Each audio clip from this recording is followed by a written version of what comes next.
नमस्कार, मैं हूँ केशव पंडित और आप देख रहे हैं देश का तेजी से बढ़ता एटीवी न्यूज़ चैनल। इस वक़्त आप देख रहे हैं हमारा खास कार्यक्रम लाइव इंटरव्यू और हमारे साथ आज खास मेहमान हैं आनंद कुमार शुक्ल जी, जो अधिवक्ता हैं उच्च न्यायालय इलाहाबाद के। शुक्ला जी, बहुत-बहुत स्वागत है आपका एटीवी न्यूज़ चैनल पर। धन्यवाद आपका। शुक्ला जी से बातचीत करने से पहले इनके बारे में हम अपने दर्शकों को बता दें कि शुक्ला जी वर्तमान समय में राष्ट्रीय संयोजक हैं पंडित दीनदयाल उपाध्याय स्मृति मंच के जिला सह संयोजक और विधि विभाग भाजपा के भदोही से भी जो है देख रहे हैं। विधि विभाग भी उपाध्यक्ष हैं दुग्ध सहकारिता समिति के, सचिव हैं नागरिक मंच के और साथ ही प्रदेश प्रवक्ता हैं द्रोण रथ के। संस्थापक हैं यति फाउंडेशन एवं प्रदेश व राष्ट्रीय संयोजक हैं पंडित दीनदयाल उपाध्याय स्मृति मंच के। और इसी के साथ ही संगठनात्मक जो है गतिविधियां इनकी अन्य संगठनों में भी हैं। शाखा कार्यवाहक हैं श्री राम शाखा के, इकाई उपाध्यक्ष हैं एबीवीपी के, इकाई अध्यक्ष हैं एबीपी के और डूसू पुस्तकालय में मंत्री। जिला प्रमुख हैं बाल गोकुलम मयूर विहार दिल्ली में, जिला विद्यार्थी विस्तारक उधमपुर जम्मू कश्मीर प्रांत से, जिला संयोजक है स्वदेशी जागरण मंच भदोही से। तमाम संगठनों में वर्तमान समय में सेवाएं अपनी दे रहे हैं। कहीं पर विधिक सलाहकार है तो कहीं न कहीं जिम्मेदारी भी संभाल रहे हैं, लेकिन हिंदू संगठनों में लगातार जो है जुड़े रहे हैं। शुक्ला जी, सबसे पहले तो मैं आपसे यह जानना चाहूंगा कि जो आप अधिवक्ता बने तो ये क्या आपको बताया नहीं शुरुआत से गया कि अधिवक्ता बनकर के क्या ही कर लेंगे? पिताजी की इच्छा थी या आपकी खुद की इच्छा थी या परिवार में आप किसी से इंस्पायर हुए थे, प्रेरणा ली थी, किसी ने बोला था कि नहीं आगे चल करके अधिवक्ता जो है वो बनना जरूरी है? जी, क्योंकि बहुत सारे लोग, कोई फौज में जाता है, कोई पुलिस की तैयारी करता है, कोई सरकारी नौकरी करता है कि कौन माथापच्ची करेगा, पढ़े-पढ़े कमाएंगे अपन, तो क्यों जो है वकालत क्यों चुना आपने? जी। ऐसा है कि आपको बताना चाहूँगा, एक तो आप अभी जो मेरा परिचय दिए हैं, वो सब क्योंकि एक समय और एक उम्र के हिसाब से दायित्व तो रहा है। उन दायित्वों को निभाते हुए वर्तमान में अभी सिर्फ़ 2 दायित्व है, एक तो पंडित दीनदयाल का राष्ट्रीय संयोजक और साथ में भाजपा का विधि विषयक का संयोजक। तो आपने जो मेरे साथ प्रश्न किया है, वो प्रश्न न्याय संगत भी है और ये क्योंकि पारिवारिक भी है, क्योंकि हमारे परिवार में 2 पीढ़ी से सभी अधिवक्ता है।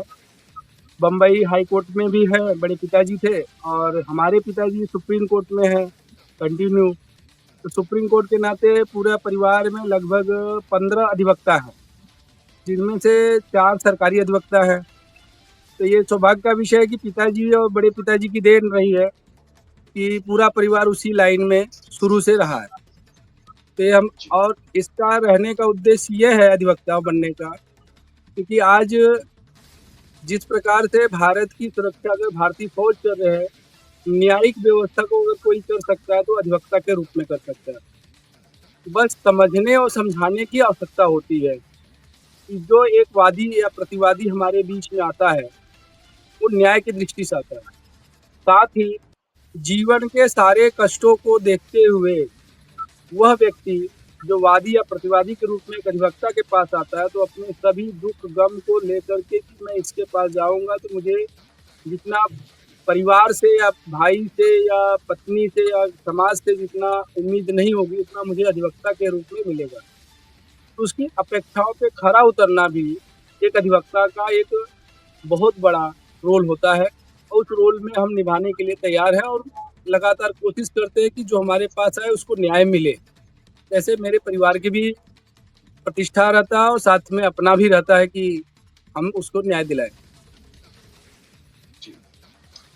विधान परिषद एमएलसी वाराणसी खंड स्नातक निर्वाचन क्षेत्र मिशन 2026 क्या है, इसके बारे में हमारे दर्शकों को विस्तार से बताएं कि आप प्रत्याशी हैं स्नातक और आपने डाला भी है मतदाता सूची में अपना नाम दर्ज कराने के लिए संपर्क करें सम्मानित स्नातक मतदाता गण एवं क्षेत्र के युवा शक्ति। स्नातक मतदाता क्या है ये? जी।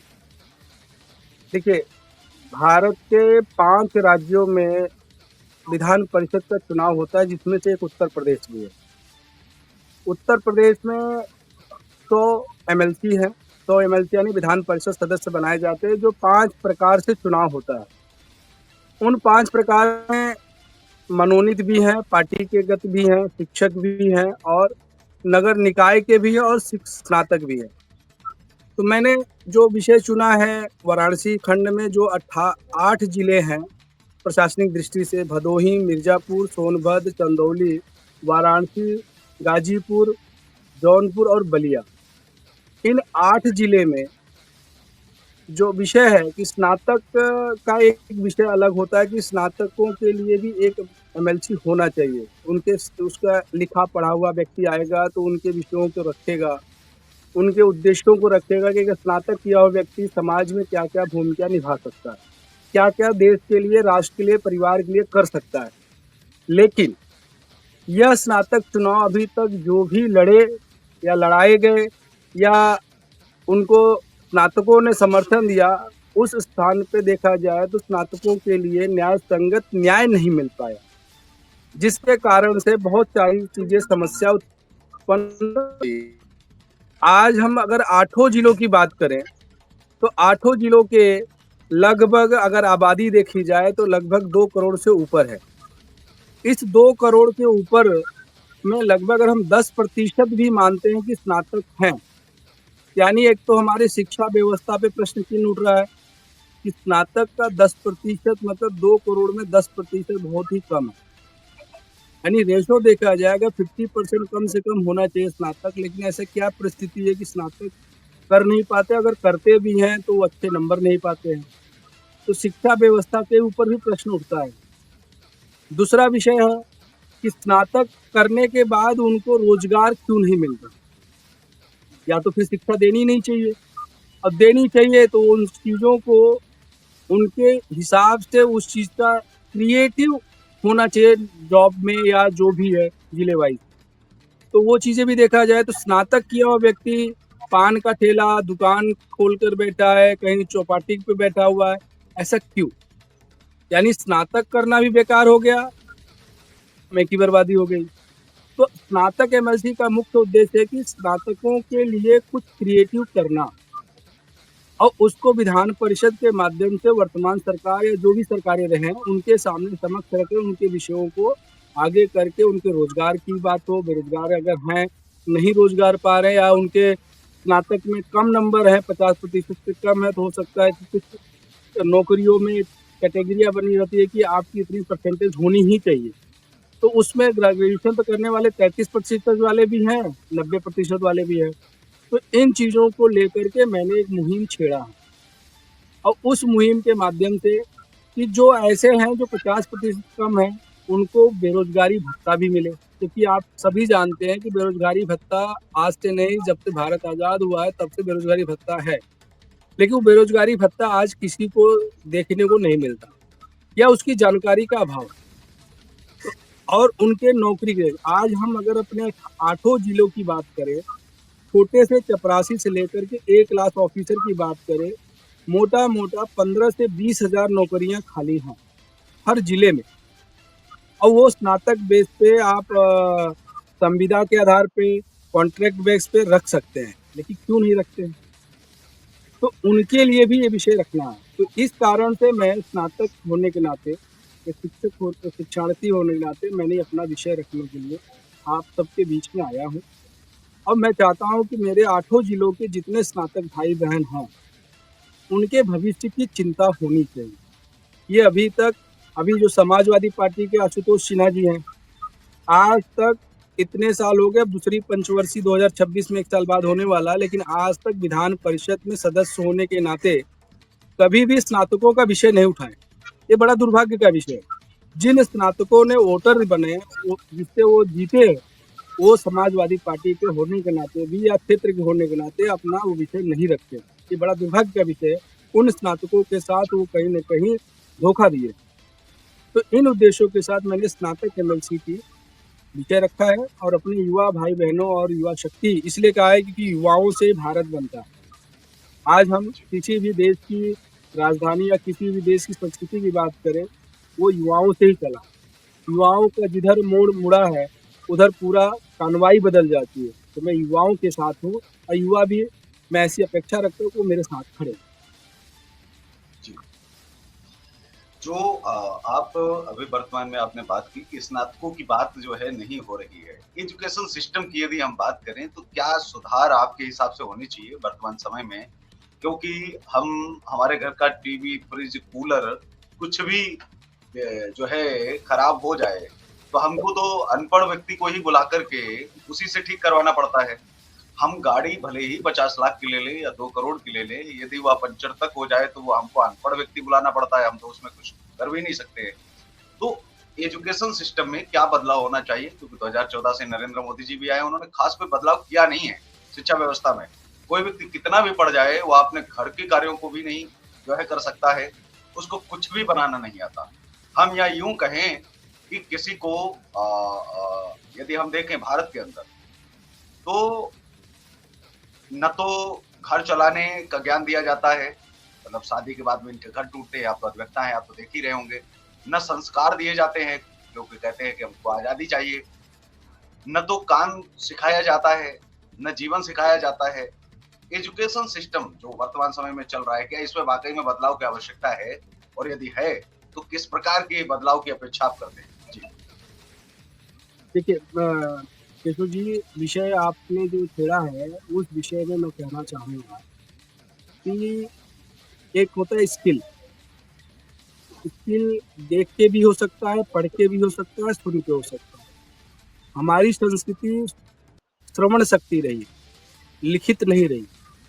सुनते-सुनते वेदों का पाठ हो जाना, सुनते-सुनते रामायण के सारे श्लोक याद हो जाना या रामचरितमानस की चौपाई, दोहे, सोरठ याद हो जाना, ये हमारा संस्कृति रहा। तो एक स्किल है। मैं आपको बताऊँ 2014 से पहले हमारी संस्कृति की जो स्किल है, उसको जो पाश्चात्य संस्कृति में लॉर्ड मैकाले की डिग्री लेना ज़रूरी है। उस डिग्री बेस पे उन्होंने शिक्षा तो दे दी, लेकिन उस शिक्षा का महत्व क्या है? जैसे शिक्षा, अनुभव और ज्ञान, तीनों एक दूसरे के पूरक होते हुए भी अलग-अलग हैं। अगर आप शिक्षा दे रहे हैं, तो उस शिक्षा का अनुभव क्या होगा या उस किस उद्देश्य में किया जा रहा है, इसका हमें ज्ञान नहीं दिया है।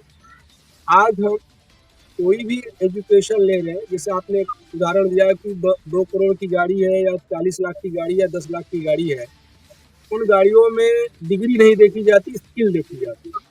उसका एक स्किल है, उसको चलाना कोई डिग्री में नहीं है कि गियर कैसे लगाना है, कि लेफ्ट राइट लगाना है, कि गाड़ी को डिपर मारना है, कि गाड़ी को लेफ्ट टर्न करना है, कि उस पे डिपर कैसे मारना है या हॉर्न कैसे मारना है। तो ये चीज़ें वो स्किल है। अब खाना बनाना भी एक स्किल है, उसपे डिग्री नहीं है। जैसे खाना भी, भोजन भी जो बनता है, भोजन भी एक ही परिवार में 2 हमारी बहनें हैं या किसी के माताएँ हैं, तो क्या करती है, खाना किसी के हाथ का स्वाद लगता है, किसी का कम स्वाद लगता है, तो वो स्किल है। उससे शिक्षा से नहीं है। हाँ, शिक्षा से वो जानकारी है कि उसमें कितनी मात्रा में सामान लगेगा, वो शिक्षा है। वो शिक्षा है कि आपने उस मात्रा में या गाड़ी की स्पीड कितनी रहनी चाहिए, वो शिक्षा है, मैं आपका वही नॉलेज सवाल है। कर रहा था कि जो स्किल की आप बात कर रहे हैं, जो स्किल की आप बात कर रहे हैं, क्या वहाँ आप देखते हैं कि यहाँ होना चाहिए हमारे एजुकेशन सिस्टम में? हाँ, इसकी कमी है? एजुकेशन जी। में स्किल होना चाहिए। जैसे आपको बता दूँ, मैं एक उदाहरण दे रहा हूँ, मैं एक विश्वविद्यालय नाम नहीं लूँगा, मेरे एक मित्र हैं विश्वविद्यालय में एसोसिएट प्रोफ़ेसर संस्कृत के, मैं भी संस्कृत से एमए किया हूँ। तो मेरे को बोले कि आनंद जी आप चलिए मेरे साथ, एक बच्चों का इंटरव्यू लेना है। तो मैंने गया, उस विश्वविद्यालय के मित्र थे, तो मैंने कहा कि चलो मेरे साथ, मैंने कहा चलिए, मैं गया। फिर आज आप प्रश्न करिए और मैं पूछूँगा कि आप कैसे प्रश्न करना चाहते हैं, कैसे प्रश्न। तो वहाँ 4 बच्चे आए और चारों बहनें आईं और एमए की स्टूडेंट संस्कृत की। मैंने उनसे पूछा, एक से पूछा कि रामायण में कौन-सा छंद है? नहीं पता। अच्छा, हमारे जो वेद हैं, चारों वेद हैं, वो कौन से शाखाएँ में आती हैं? कौन-सी वेद कौन-सी शाखाओं में है या कौन से उपनिषद? नहीं बता पाए। मैंने एक बच्ची से पूछा, एमए की फाइनल की थी, तो उसका वाइवा था, तो मैंने पूछा, अच्छा बहन ये बताओ कि रामचरितमानस किसने लिखा है और किस छंद में है? तो बोला रामचरितमानस लिखा है वाल्मीकि जी ने। अब सोचिए एमए का विद्यार्थी और उसको ये नहीं पता कि रामचरितमानस कैसे को लिखा जाएगा। फिर मैंने एक बच्चे एमए का और भी आए, तो मैंने ऐसे कई प्रश्न किए, तो एक बच्चे से हमने कहा अगर आप संस्कृत में आप एमए कर रहे हैं तो संस्कृत में कुछ तब तो दे ही सकते हो, वो आपका स्किल, डिग्री तो आप ले ही रहे हैं। के साथ आप ये कर सकते हैं कि आपको बोलने की शैली होनी चाहिए। आप जिस भाषा या जिस भी डिग्री की कर रहे हो, उस डिग्री की नॉलेज होनी चाहिए। डिग्री लेना महत्वपूर्ण नहीं। हमारे भारत में आज़ादी के पहले जो एजुकेशन था, जैसे हम सुभाष चंद्र बोस की नाम लेते हैं या चंद्रशेखर आज़ाद जी का नाम लेते हैं, कि ये लोग पढ़ने में भी तेज थे और अच्छे थे। एपीजे अब्दुल कलाम का नाम लेते हैं कि आज वो भारत के साइंटिस्ट भी रहे, कि जो कलम बेच करके, पेपर बेच करके, चाइल्डहुड में हमने पढ़ा कि किस तरह उन्होंने अपनी मेहनत को करके यहाँ तक आज भारत के राष्ट्रपति, भारत के सबसे बड़े साइंटिस्ट बने। वो उनका स्किल था। अगर वो सिर्फ डिग्री लेकर के बैठे रहते तो आज वो स्किल उनके टैलेंट नहीं देखा जाता। तो शिक्षा, ज्ञान और अनुभव, ये तीनों की जरूरत है। हम शिक्षा तो ले रहे हैं लेकिन उसका ज्ञान और उसका अनुभव नहीं ले रहे। फिजिक्स का स्टूडेंट अगर पूछेंगे, अभी मैंने कुछ बच्चों से पूछता हूँ कि E is equal to mc², Robert Einstein का है। नॉर्मली प्रश्न है, कोई जीके का प्रश्न भी है, तो नॉर्मली अगर बच्चा जीएस की तैयारी कर रहा है तो बता सकता है। लेकिन फिजिक्स का वो E is equal to mc² Robert Einstein का, उसका मीनिंग क्या है नहीं बता पाता। और उसका संस्कृत में जो खुद भगवान श्री कृष्ण ने भगवद गीता में लिखा है 2य अध्याय में, ठीक है, तो वो श्लोक के आधार पे रॉबर्ट आइंस्टाइन ने वो फिजिक्स का क्वेश्चन बनाया, इज इक्वल टू mc², सूर्य की जो किरणें हैं, रोशनियां कैसे हमें प्रभावित करती है। तो कहने का मतलब वहां पे जब आप शिक्षा के साथ अनुभव लिए, अनुभव के साथ ज्ञान किए, तब आपका स्किल डेवलप होता है। हमारे यहाँ ये पद्धति बदलना पड़ेगा कि जिस एजुकेशन, जैसे संस्कृत की पढ़ाई कर रहे हैं या हिंदी की कर रहे हैं या हिस्ट्री की पढ़ रहे, तो हिस्ट्री में कार्बन 14 के तहत आपके इतिहास खोज दी जाती है कि ये जमीन है, कब की है, क्या है, या भौतिक विज्ञान पढ़ रहे हैं या आप कृषि विज्ञान पढ़ रहे हैं, भूगोल पढ़ रहे हैं, तो उस चीज का प्रैक्टिकल अनुभव ऐसे लोग सिर्फ 4 से 5% ही है। जबकि भारत की आबादी इतनी अच्छी है, अगर सबको स्किल दिया जाए तो स्किल के आधार पर बहुत कुछ कर सकते हैं। सवाल छोटे छोटे अब रहेंगे। अब आपने जो है प्रयास करना है कि सवालों के उत्तर जो है कम समय में दे, तो सवाल ज्यादा है और समय जो है हमारे पास कम है, क्योंकि सवाल इसलिए भी जुड़े हैं ताकि आज बहुत सारे लोग देखेंगे और उनको यह भी सुनना है कि आनंद कुमार शुक्ल जी इसके अलावा जो है उनकी राय इस सवाल पर क्या है और इस सवाल पर क्या है। भारत के अंदर भारत का संविधान कहता है कि ब्राह्मण, क्षत्रिय, वैश्य, शूद्र और यहाँ तक कि हिंदू, मुस्लिम जो भी है, सिख, ईसाई, सभी भारत के नागरिक हैं। लेकिन जब जेएनयू जैसी यूनिवर्सिटी से कहा जाता है कि ब्राह्मण विदेशी हैं, तो सवाल यह है कि ब्राह्मण विदेशी हैं तो कौन से देश में उनका घर है और क्या क्या उनके पते हैं, कितने लोग विदेशी हैं, क्या भारत का संविधान गलत है या यह कहने वाले? यदि वह कहने वाले सही है तो फिर भारत के संविधान का काम ही क्या है? और भारत का संविधान यदि सही है तो वह लोग जो कह रहे हैं कि विदेशी हैं, मतलब भारत के नागरिकों का ही अपमान कर रहे हैं, भारतीय संविधान का अपमान कर रहे हैं, उन पर कार्यवाही कब होगी? इसको लेकर के कैसे आप देखते हैं कि जब देखिए, ब्राह्मण इस को विषय पे विदेशी कहा जाता है? इस विषय पे एक ही बात है कि भारतीय संविधान के जनक जिसको कहा जाता है महापुरुष को, उनको भी शिक्षा, उनके भरण पोषण का काम ब्राह्मण ने किया। इससे बड़ा सबूत कुछ नहीं है। दूसरा बात, जो ये लोग कह रहे हैं ब्राह्मण विदेशी है, पहले वो इतिहास को पढ़ें, समझे, तब उसके बाद वो ज़्यादा अच्छा है। क्योंकि सुनी सुनाई बातें जो आजकल चल रही है, सिर्फ वो इसलिए चल रही है कि सब को नेता बनने की एक चाह बनी है, लेकिन नेतृत्व करने का भाव नहीं है। जैसे क्वालिटी और क्वांटिटी होती है राजनीति में, क्वालिटी नहीं है, क्वांटिटी बढ़ गया, तो ये क्वांटिटी वाले हैं, क्वालिटी वाले नहीं है। इसलिए ऐसे प्रश्नों को मुझे लगता है कि उनको ज़्यादा तवज्जो देना ठीक है। ठीक है। पाकिस्तान के अंदर इस निंदा कानून, मतलब यदि आपने इस्लाम के खिलाफ कुछ बोला, अल्लाह के खिलाफ कुछ बोला, मोहम्मद पैगंबर के खिलाफ कुछ भी अपशब्द या कोई भी टिप्पणी आपने की, तो आपको फांसी तक की सजा हो सकती है। आपकी उम्र चाहे 8 साल हो या फिर 80 साल, कोई मायने नहीं रखता है। भारत के अंदर खुलेआम जो है, जब कोई मजहब पर कोई टिप्पणी करता है तो सरकार दिया जाता है। पहले धमकी दी जाती है, उसके बाद काट भी दिया जाता है। मैं माफ़ी मैं माँगने के ऐसे लोग बावजूद भी माफ़ नहीं किया जाता है।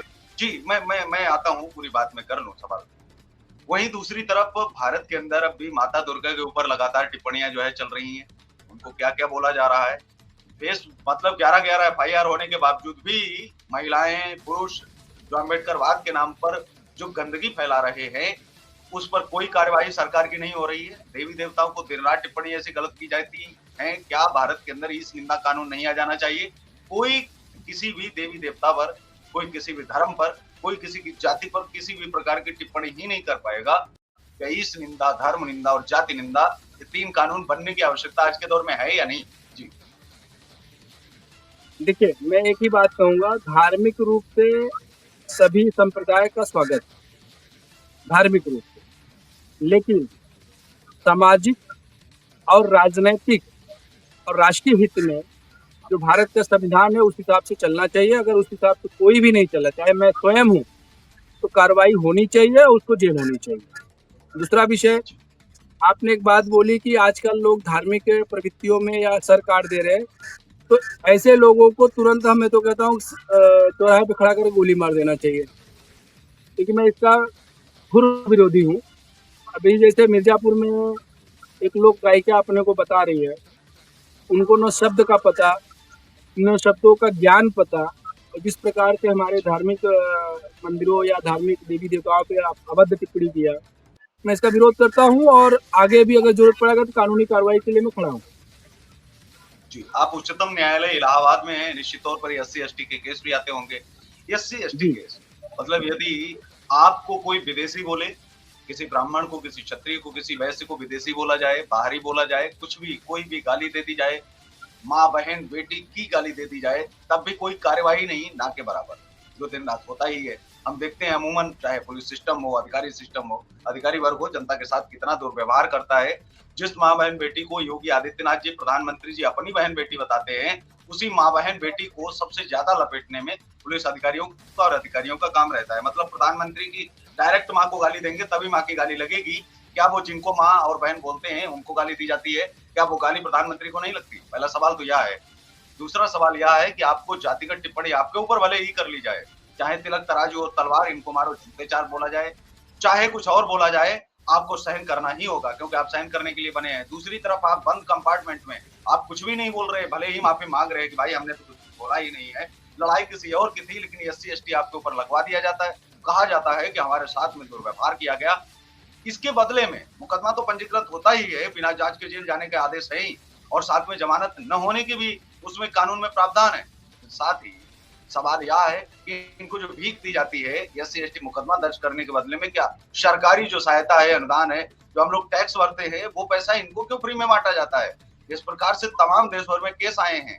मतलब अकेले 12 करोड़ गोरखपुर में निकल गया, बाद में पता चला वो केस फर्जी थे और उनसे वो पैसा भी वापस नहीं ले सके हैं अभी तक अधिकारी। क्या कहेंगे, क्यों पैसा इनको दिया जाना चाहिए? जी। देखिए, इस विषय पे मैं एक ही बात कहूँगा कि जो एससी-एसटी एक्ट है, अगर हम कड़वी बात भी है, अगर 2 दशक पहले यानी 20 वर्ष पहले जाए, यही एससी-एसटी के समाज के जो भाई-बहन हैं, हाँ, तो वो भी हिंदू, हम भी हिंदू हैं। हम जाति में जो बँटे हैं एक अलग विषय है, ठीक है, अपनी-अपनी जाति है, अपनी-अपनी भाषा है, अपनी-अपनी संस्कृति, एक संस्कार। लेकिन आज अगर हम 20 साल पहले जाएँ, यही एससी समाज का जो भाई बंधु होता था, वो हमें प्रेम से पंडित जी कह के बोलता था, पंडित जी प्रणाम या पंडित जी कैसे हैं? आज जो बोलता है रे करके बोलता है। उसका मुख्य कारण है कि हम जो श्रमण समाज है, वो हम अपने राजनीतिक और ये जो छोटे-छोटे पारिवारिक झगड़े होते हैं, कि 2 भाई हैं, एक ज़मीन झगड़ा है, एक वैसा है, तो दूसरे को लड़ाने के लिए कि हम डायरेक्ट इसके ऊपर अटैक नहीं कर पा रहे हैं, तो एसपी के माध्यम से करते थे। आज उसका नतीजा ये हुआ, जैसे भस्मासुर को शंकर भगवान ने आशीर्वाद दिया, कि जिसके ऊपर हाथ रखोगे जल जाओगे। उसने कहा कि आई विल ट्राई यू, मतलब आपके ऊपर पहले मैं ट्राई करूँ सही है कि गलत है। तो शंकर जी को भागना पड़ा। तो वही काम ब्राह्मणों ने भी किया कि पहले उसको जानकारी पूरी तरह से, उनको पहले परिश्रम परिस्थितियों में जांच होती थी, परीक्षा जाता, तब जाकर के एक केस होता था कि भाई एसपी से आरोप। लेकिन हम श्रवण समाज ने उसको इतना फैलाया, 2 पंडित, एक शुक्ला एक मिश्रा लड़ रहे हैं, एक पांडे एक दुबे लड़ रहे हैं, तो वो दोनों क्या करें कि हम लड़ेंगे तो हमारे ऊपर केस कम होगा, ऐसे कम होगा, तो ऐसा करो, इसको जेल भेजना ही है। तो देखते हैं कि हमारे गांव में आसपास में कौन ऐसी है, उसको दारू पिलाएंगे, ये करेंगे, उससे गाली दिलवाएंगे। अब जब गाली देगा तो स्वाभिमान जग जाता है, पंडित ब्राह्मण होने के नाते या श्रवण होने के नाते, उस पर लाजमी है कि गाली मिला तो मैं गाली दूं ठीक है, दूसरा गाली दे वो ठीक नहीं है। तो ये स्वभाव में बदलाव होना चाहिए, तो न्यायिक प्रक्रिया इसमें तभी बन पाएगी। दूसरा चीज जो आपने पुलिस व्यवस्था की है, जो पुलिस एफआईआर करती है, जांच नहीं करती। पुलिस का जो अधिनियम एक्ट है 1885 का, जैसे आपने भारतीय संविधान को नए धाराओं को संहिता के रूप में किया, भारतीय संहिता के रूप में, बीएनएस के रूप में, वैसे ही पुलिस एक्ट को भी बदलना जरूरी है। पुलिस एक्ट में बहुत सारे बदलाव, क्योंकि आज की डेट में पुलिस पे जो एक्शन होगा, जो नए नए हमारे उम्र के, हमसे छोटे उम्र के आ रहे हैं, वो अपने को फिल्मी स्टाइल में सिंघम समझ के चल रहे हैं।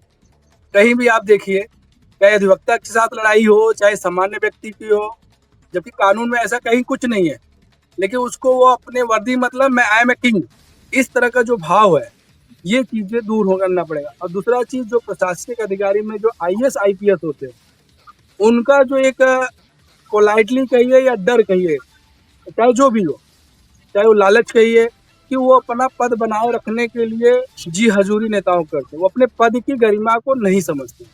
तो पहले प्रशासन और राजनीति, यानी विधायिका और कार्यपालिका, दोनों को डिफरेंट करना पड़ेगा। आज की डेट में क्या है कि कार्यपालिका न्यायपालिका खत्म करके विधायिका ऊपर हो गई। तो विधायिका और कार्यपालिका के कुछ हमारे जो भाई बहन है, वो क्या कर रहे हैं कि अपने को हीरो बना रहे हैं कि मैं ही सब कुछ हूँ, मैं जो चाहूँ। जैसे जिला का एक कप्तान है या जिला का डीएम है, वो सोचता है कि मैंने जो लिख दिया वो सब कुछ है। अब एक उदाहरण दे रहा हूँ, एक अगर आपको आदेश चाहिए या एक आपको डायरेक्शन चाहिए, तो हाई कोर्ट या लेना पड़ता है या सुप्रीम कोर्ट से लेना पड़ता है। अब एक जो बीए बीकॉम या बीएससी या एमएससी करके डायरेक्ट आईएएस बन गया, अब वो अगर मांगे तो कितना न्यायोचित है, उसको पता ही नहीं है डायरेक्शन होता क्या, बस बोल दिया डायरेक्शन लाओ। जमीनी विवाद में आज गांव में कहीं भी आप देखिए, डीएम एसडीएम सब मांगते हैं। तो न्यायिक व्यवस्था के साथ साथ कार्यपालिका के जो अधिकारी हैं, उनको भी आपको स्वतः करना पड़ेगा, और इसके लिए कानून में कुछ और बदलाव बदलना पड़ेगा। जो अभी बदलाव हुआ उसका मैं स्वागत भी करता हूँ। भारत के अंदर जो आजादी की बात की जाती है, पुलिस थाने तो तब भी थे, 1947 से पहले भी थाने थे, पुलिस थी, व्यवस्था थी, अधिकारी थे। लेकिन जो लड़ाई लड़ी वो तो पत्रकार और अधिवक्ताओं ने सबसे ज्यादा लड़ी। आज भी उनकी हत्याएं हो रही हैं, उनको लेकर के न तो केंद्र और राज्य में कोई खास बजट निकल रहा है, न उनके परिवारों के लिए कोई कल्याण योजना निकल रही है, नहीं सड़क चौराहे दोराहे पर उनके लिए जो है उनकी कोई मूर्तियां लगी हैं। भारत का पहला प्रधानमंत्री भी क्या था, एक पत्रकार और एक अधिवक्ता था।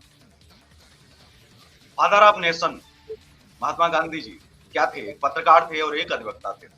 इस देश का जिसने संविधान लिखा वह भी एक पत्रकार था और एक अधिवक्ता था। इस देश के अंदर चाहे वह प्रथम राष्ट्रपति रहे हों, हमारे जो है सरदार वल्लभ भाई पटेल रहे हों, उसके अलावा भी तमाम अधिवक्ताओं की आप सूची उठा करके देख लीजिए, जिनका आजादी के आंदोलन में बहुत बड़ी जो है भूमिका उनकी रही, बहुत बड़ा उनका नाम रहा। लेकिन वहां स्वतंत्रता संग्राम सेनानी में ही सब सिमट जाते हैं, लेकिन यह नहीं बताया गया कि भाई ये पुलिस तब भी थी, पुलिस ने कौन सा आंदोलन किया, 1942 किया या उसके पहले कोई किया या उसके बाद में कोई किया, कहीं कोई इनकी हिस्ट्री नहीं है, कोई इतिहास नहीं है। भगत सिंह की जो आखिरी इच्छा थी, जो आप 85 वाला बता रहे थे कि जो अधिनियम ये पुलिस एक्ट है वो हटना चाहिए, काला है, काला कानून है, इसे हटा ही देना चाहिए, ये भगत सिंह की भी आखिरी इच्छा थी। अधिवक्ताओं का शोषण लगातार जो है आजादी के बाद से अब तक हुआ है। न केंद्र में उनके लिए आरक्षण है कि भाई अधिवक्ता चुनाव लड़ेगा, रिटायर हो गया उसके बाद तो कम से कम चुनाव लड़ ही सकता है, राजनीति में जा ही सकता है, और अधिवक्ताओं की बात वो करे। अधिवक्ता तो बहुत सारे गए, लेकिन खास करके आरक्षित होकर के नहीं गए कि आप जाकर के बात आप करेंगे अधिवक्ताओं की, उनके परिवार की। आज कोई अधिवक्ता, गोली मार दी जाती है किसी अधिवक्ता को, क्योंकि अधिवक्ता के अपने दुश्मन तो है नहीं, न पत्रकार के अपने दुश्मन है। बड़ी मुश्किल से बहुत मेहनत करके दूसरे के दुश्मन अपने सिर ले लेते हैं। ये है अधिवक्ता और पत्रकार का काम। अब वो दुश्मन अपने दुश्मन को भूल करके अधिवक्ता को या पत्रकार को, जिससे वह हार रहे होते हैं या जिससे वह चिढ़े हुए होते हैं, उसको गोली मार देते हैं। आज तक एक भी अधिवक्ता को शहीद का दर्जा नहीं मिला, जबकि देश और समाज के हित में ही उन्होंने लड़ाई लड़ी। आजादी से पहले भी जितने अधिवक्ता शहीद हुए, एक भी शहीद अधिवक्ता या शहीद पत्रकार शब्द नहीं है। इस देश के एक भी चौक चौराहे पर शहीद का दर्जा ही नहीं दिया गया। क्या मांग नहीं की गई? या वास्तविक में सरकार ने उपेक्षा ही की है कि नहीं भाई, हम तो तिरंगा देंगे ही नहीं। ये तिरंगा के पत्रकारों के लिए, जो खास करके जान देते हैं, शहीद होते हैं, इस देश के जो गुंडे आतंकवादी टाइप के लोग हैं, वो मरवा देते हैं, मर जाते हैं, तो क्या उन इस पर तिरंगे पर पहला अधिकार क्या पत्रकार और अधिवक्ताओं का नहीं है क्या? जी। पूरी तरह अधिवक्ता समाज, जो आपने एक बात कही कि अधिवक्ता दुश्मनी स्वयं बचाने के लिए अपने ऊपर ले लेता है, ये समाज में बैठे हुए कुछ लोगों को समझना पड़ेगा और करना पड़ेगा। दूसरा विषय जो आपने कहा कि पुलिस का कोई भी आज़ादी का आंदोलन में नहीं रहा। मैं कहता हूँ कि भारतीय संविधान में पुलिस का कोई औचित्य है ही नहीं, क्योंकि भारत का संस्कृति, भारत की सभ्यता, भारत का संस्कार तीनों नैतिकता के आधार पे चली है। आज भी अगर आप देखना चाहेंगे हरियाणा में या राजस्थान में, आज भी खाक पंचायत के माध्यम से वहाँ पे समझौता हो जाता है। लेकिन उत्तर प्रदेश या बिहार या मध्य प्रदेश या ये जो हिंदी भाषी बेल्ट पूर्णतः हैं, इनमें तुरंत पुलिस दौड़ते हैं। जबकि पुलिस, मैं तो कहता हूँ पुलिस थाने को ताला लगा देना चाहिए नैतिकता के आधार पर, क्योंकि पुलिस से ही क्राइम बढ़ रही है। क्योंकि उनको पता है कि क्राइम नहीं बढ़ेगी तो हमारा थाना नहीं चलेगा। क्राइम को बढ़ाने का काम भी पुलिस वाले कर रहे हैं। आज मैं एक बात कहूँगा, मेरे सामने घटित घटना है, कोई ऐसा नहीं है कि मैं सुनी सुनाई बातें करता हूँ। पुलिस कहती है कि मैं हाफ एनकाउंटर किया। पुलिस, आपने सुना भी होगा, न्यूज़ पे भी आता रहता है, आपके माध्यम से भी कई बार सुना हूँ कि हाफ एनकाउंटर हुआ। जो आदमी को मौत का डर होगा, वो आदमी बंदूक या कुछ लेके अगर बैठेगा, कोई पुलिस वाला जा नहीं पाता उसके सामने। तो ऐसे विषय में ये कहना कि हाफ एनकाउंटर किया,